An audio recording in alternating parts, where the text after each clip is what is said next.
everything that Meghan does seems to be uh, making everything about her.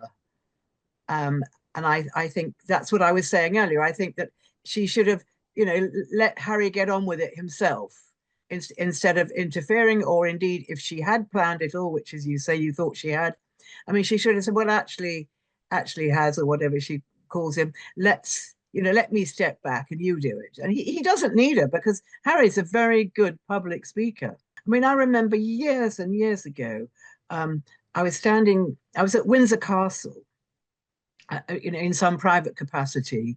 And I was standing the other side of an archway where the royals come through and they can relax. And the minute that Harry and Meghan walked through, she just pushed his hand away. And I've never forgotten that. And I just feel that it is for the cameras.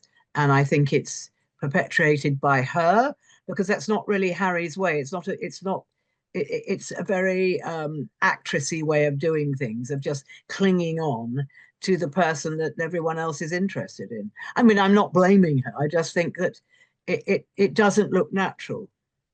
Well, actually, I think that Meghan being at Harry's side watching the events it is actually rather nice. And when Harry and Meghan first met, or were first publicly out together, it was at the Invictus Games, and I think they watched a tennis match together.